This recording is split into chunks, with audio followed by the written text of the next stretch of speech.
Jangkring reni sore bayem kabeh papat ndang kilenono. Penone nglire aja merem-merem kurang tamat pecicilono. Sing kesenggol aja ngersula.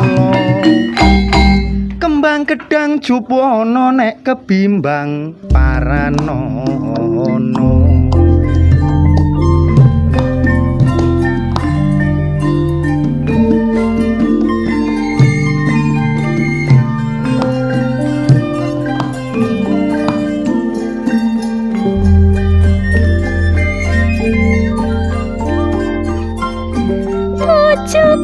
Agustus tahun 45 hari proklamasi kemerdekaan kita.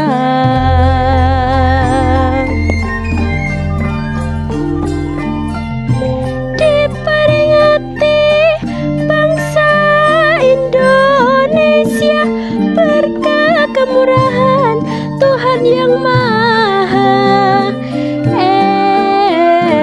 Esa.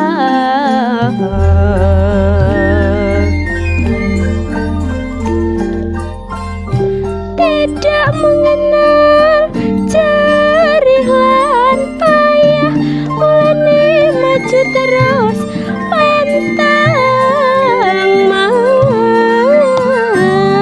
nyerah.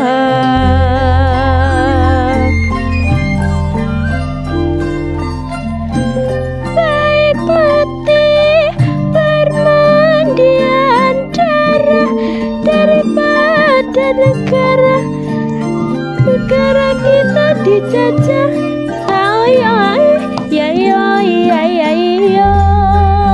Aku nek ndelok ramene jagat tingkahe manungsa kakehan srean akeh sing ambisi pengin dadi pejabat. Sapa sing duwite akeh iku sing kuat. Ono pejabat sing berbuat nekat duwe negara padha disikat. Wong nyikate wis pirang-pirang mliyat, nek wis konangan bareng-bareng minggat. Sebab wong ngono iku dulur kelangan derajat, ketok duwe akeh imane gak kuat.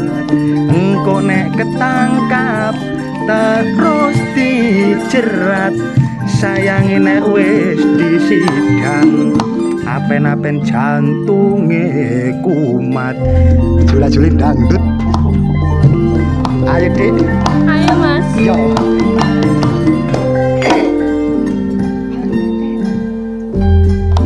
Pancene enak dadi pejabat, Penggaweane cuma mung rapat. alasane untuk demi rakyat. Pungkasane rakyat cilik sing diperalat. Padha ae karo wong dhuwur, Penggaweane cuma mung ngatur. sing gelem korupsi diakudon. Nek ono masalah dijak bareng-bareng kabur aduh.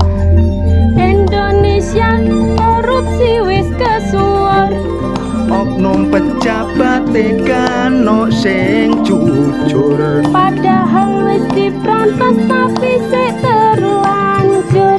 Bisane mari nek wis no alam kubur. Ya apa ceritane wong sing ana kutang, Sing melarat mangane telo. pakaiane licin dadi setrika. Saben bengi sambat gegere loro. Pancen seje karo wong miskin. Sarapane mung lawuh asin iwasin. Nyandang nganggone yo arang salin. Nek ana wong mangan enak batine kepengin. Apa critane dadi kiai. Tanggung jawab abot mulang moro ngaji. Yo berbuat ala gak wani karo santri. Sebagian ono dik sing digrayai. Tandano semanten atur kula pinarak ingkang